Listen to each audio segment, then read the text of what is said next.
A keni qenë ndonjëherë në debat me dikë që është tërësisht gabim, por absolutisht i sigurt se ka të drejtë?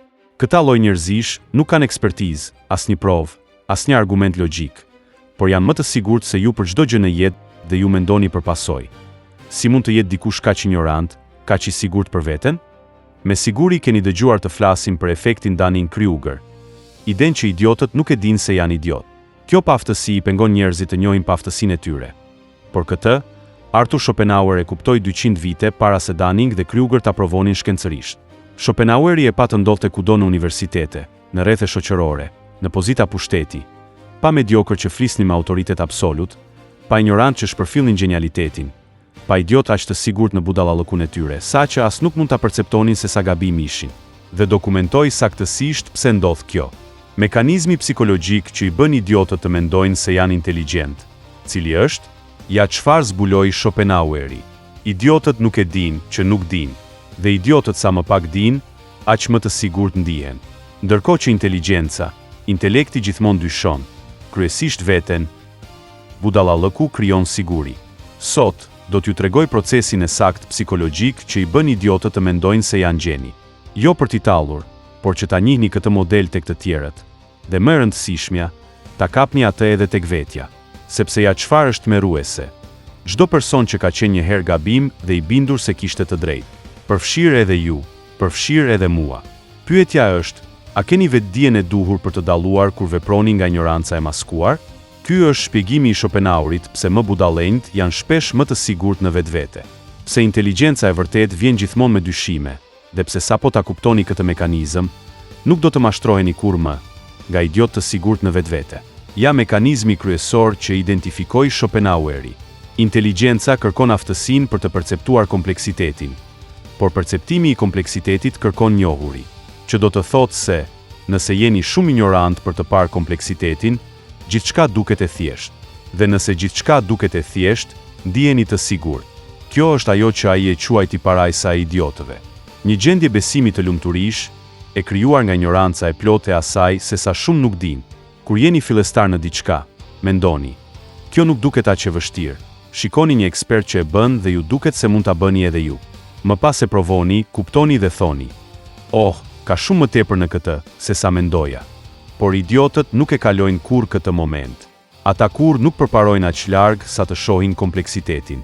Ata mbeten në gjendjen ku kjo duket e lehtë për gjithmonë. Schopenhaueri e vëzhgonte këtë mes kolegëve të tij. Filozofët që nuk kishin studiuar kurrë thellë, hidhnin poshtë me besim shkolla të tëra mendimi.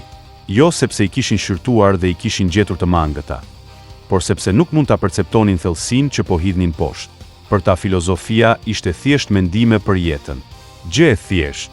Idiotët nuk mund të shikonin strukturat logjike, kornizat epistemologjike, shekujt e argumentit të rafinuar, kështu që ndiheshin të kualifikuar për të pasur mendime të forta, me njohuri minimale. Versioni modern i këtij lloji është kudo. Dikush lexon një titull për ekonominë dhe janë të sigurt se e kuptojnë politikën monetare. Dikush shikon një dokumentar për historinë dhe mund të shpjegojnë përfundimisht pse qytetërimet u shembën. Dikush dëgjon një podcast rreth psikologjisë dhe mund të diagnostikojë ata përreth. Marrin informacion sipërfaqësor, por nuk mund t'i perceptojë thellësitë që u mungojnë. Dhe kështu në nivelin sipërfaqësor ndihen të plot. Schopenhauer shkroi: personi që shkruan për idiotët është gjithmonë i sigurt për një audiencë të madhe. Pse? Sepse idiotët nuk mund ta dallojnë ndryshimin midis sipërfaqësisë dhe thellësisë. Për ta, një argument kompleks dhe një pohim i thjeshtë duken njësoj, por do të zgjedhë një të thjeshtë, pasi është më lehtë për të kuptuar dhe ngatërojnë lehtësinë e të kuptuarit me të vërtetën. Naval Ravikant e përditësoi këtë në mënyrë të përsosur. Sa më shumë të dish, aq më shumë kupton se nuk di, por ktheje nga ana tjetër. Sa më pak të dish, aq më pak kupton se nuk di. Dhe kur nuk mund ta shohësh se çfarë po humb, ndihesh i plot. Ja testi. Pyet dik për një temë komplekse, ekonomi, politik, filozofi, shkencë. Nëse të jep një përgjigje të sigurt dhe të thjesht pa asnjë paralajmërim, po vepron nga ignoranca. Siguria është gjuha e ignorancës. Nuanca është gjuha e të kuptuarit. Idiotët e ngatërojnë gjithashtu njohurinë me ekspertizën. Ja një model që e keni vënë re patjetër. Dikush në mënyrë sipërfaqësore lexoi disa artikuj, pa disa video, dëgjoi disa diskutime rreth diçkaje dhe flet më pas për të. me besimin e dikujt që e studioi për vite me radhë, sepse idiot nuk e kupton se njohuria dhe ekspertiza janë gjëra krejt të ndryshme. Schopenhaueri e quajti këtë iluzionin e të kuptuarit, duke ngatëruar njohjen me të kuptuarit. Nëse di temën, dini konceptet themelore, mund të ndiqni një bisedë rreth saj. Pra, presupozohet që e kuptoni, por janë ndryshimi. Njohuri do të thotë që jesh ekspozuar ndaj ideve. Ekspertizë do të thotë të mund të punosh me idet, ti zbatosh, ti testosh dhe të shohësh kufizimet e tyre. Njohuria është pasive, ekspertiza është aktive dhe idiotët nuk mund ta dallojnë ndryshimin. Mendoni se si zhvillohet kjo. Dikush dëgjon për stoicizmin, lexon disa citate të Marcus Aurelit në Instagram dhe më pas jep këshilla për jetën bazuar në filozofinë stoike. Por po ta pyesni, cili është pikpamja e filozofisë stoike mbi indiferencën e preferuar? Si e zgjidh stoicizmi problemin e të mirave të jashtme? Çfarë dallon etikën stoike nga etika epikuriane? Vështrimi u zbrazet, pasi në të vërtetë nuk e kuptojnë asfare stoicizmin. Ata thjesht din disa citate, por familiariteti me citatet u duket si të kuptuarit e tyre. Ndaj dhe flasim me besim. Schopenhaueri e përjetoi vazhdimisht këtë në akademi. Kolegët do të përmendnin punën e tij në biseda, do të përdornin terminologjinë e tij, do të referoheshin ideve të tij dhe ai do të mendonte: "Oh, e kanë lexuar punën time." Pastaj do të thoshin diçka që vërtetonte se e kishin keq kuptuar plotësisht premisën themelore të tij. Ishin njohur me idetë e tij, por nuk e kishin kuptuar atë. Shpërthimi modern i kësaj situate janë mediat sociale. Të gjithë janë të njohur me gjithçka. Askush nuk kupton asgjë thellësisht. Shfletoni pastime mbi neuroshkencën, psikologjinë, filozofinë, politikën, ekonominë, dëgjoni terma, shikoni debate. Përvetsoni pika diskutimi dhe kjo njohje ju krijon iluzionin unë e di këtë. Por të dish për diçka nuk do të thotë se e njeh atë. Marcus Aureli e kuptoi këtë dhe tha: "Çdo gjë që dëgjojmë është një opinion. Jo një fakt, çdo gjë që shohim është një perspektivë, jo e vërteta." Por idiotët dëgjojnë opinione dhe mendojnë se kanë në duar fakte. Shikojnë perspektiva dhe mendojnë se kanë kuptuar të vërtetën, sepse nuk mund të dallojnë midis ekspozimit dhe të kuptuarit. Idiotët qëndrojnë në nivelin sipërfaqësor gjithmonë. Ndihen sikur janë të informuar dhe kjo është arsyeja pse idiotët mendojnë se janë të zgjuar. E ngatërojnë njohjen me të kuptuarit. Para se të flisni me besim për diçka, pyeteni veten: a mund t'ja mësoj këtë dikujt tjetër? A mund ta mbroj këtë nga kundërargumentet e ekspertëve? A mund ta zbatoj këtë në një situatë të re?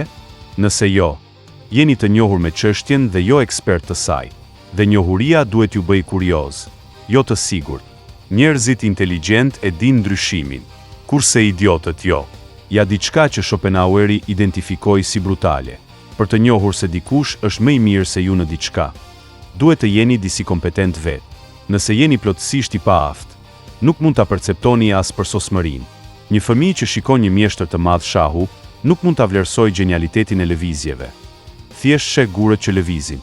Një person pa trajnim muzikor nuk mund ta dallojë një virtuoz nga një lojtar kompetent. Të dy tingëllojnë mirë. Kjo është ajo që Schopenhaueri e quajti pragu i kompetencës për njohje. Ju nevojitet kompetencë bazë për të njohur kompetencën superiore, që do të thotë se nëse jeni vërtet i paaftë, të gjithë ju duken afërsisht njësoj. Eksperti dhe amatori, gjeniu dhe mediokri. Nuk mund ta dalloni ndryshimin sepse nuk keni njohurit për të perceptuar ndryshimin. Dhe kjo krijon një cikël shkatërues, sepse nuk mund ta dalloni për sosmërinë. Nuk dini se çfarë të aspironi, sepse nuk e dini se çfarë të aspironi. Nuk përmirësoni kur, sepse nuk përmirësoheni kur.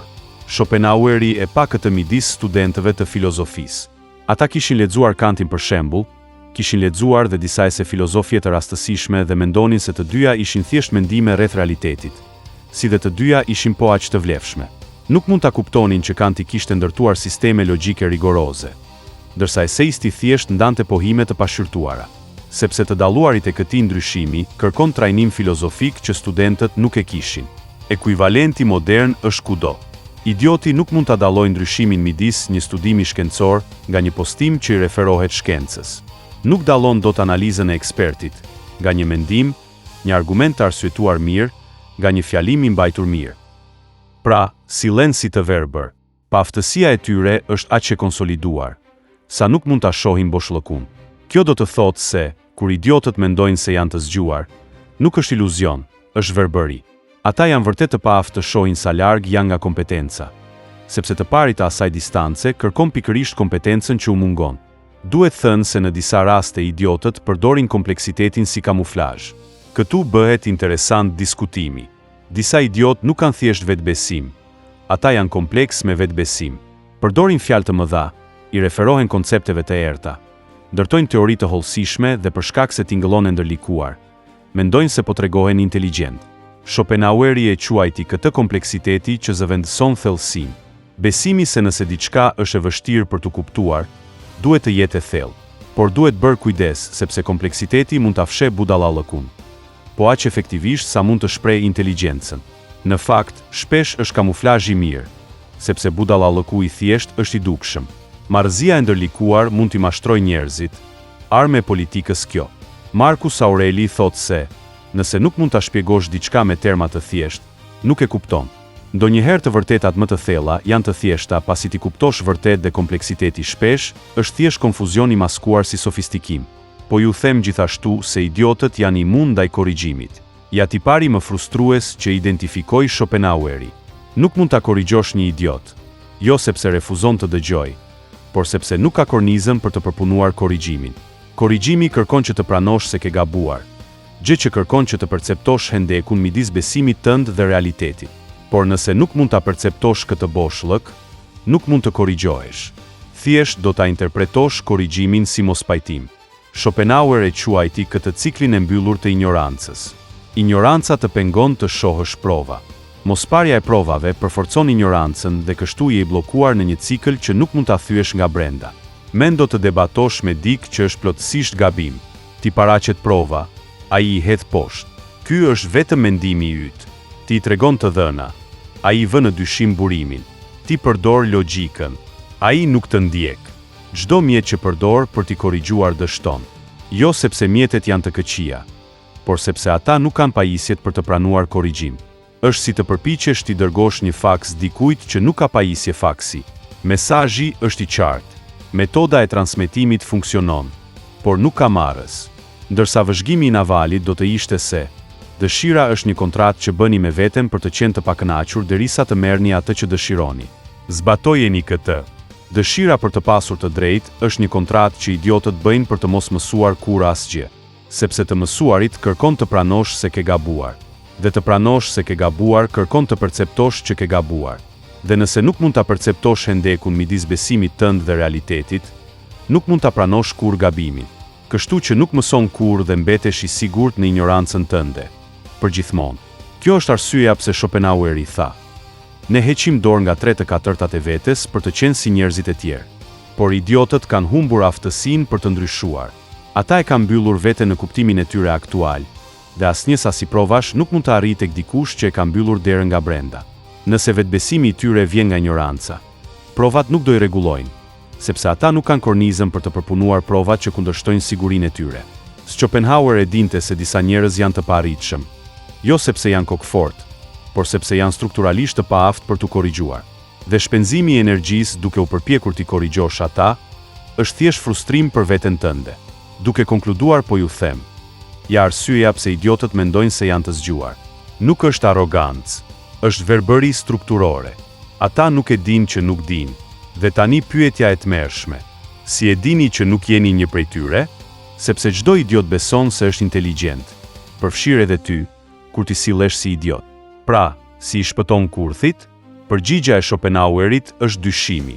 Njerëzit inteligjent dyshojnë vazhdimisht në vetvete. Jo dyshim paralizues, por dyshim produktiv. Lloji që pyet: a jam i sigurt për këtë? Çfarë mund të më mungojë? Kush di më shumë se unë? Çfarë prove do të më ndryshonte mendjen? Idiotët nuk i bëjnë kurrë këto pyetje, sepse siguria e tyre i mbron nga dyshimi. Por njerëzit inteligjent jetojnë në dyshim, sepse dyshimi është i vetmi antidot ndaj ignorancës së rehatshme. Navali do të thoshte: djalli modern është dopamina e lirë, engjëlli modern është arsimi falas. Por shto, idioti modern është dikush që zgjedh dopaminën mbi arsimin, ndërsa e quan atë mençuri. Ja sfida ime. Zgjidh një gjë për të cilën je i sigurt. Me të vërtet i sigurt. Ne të gjithë jemi të interesuar për diçka. Pyetja është nëse ke përulësinë për ta njohur atë. Nëse kjo që dëgjove të bëri të ndihesh në siklet, nëse ke kaluar në pozicion mbrojtje duke më dëgjuar, ky siklet është inteligjenca jote që lufton kundër dëshirës së egos tënde për siguri. Shkruaj në komente: unë zgjedh dyshimin, jo si dobësi, por si mençuri. Sepse Schopenhaueri e dinte se personi më i mençur është ai që di, se sa shumë nuk di, dhe idioti më i madh është ai që nuk mund ta perceptojë thellësinë e ignorancës së tij. Mast Channel. Please subscribe.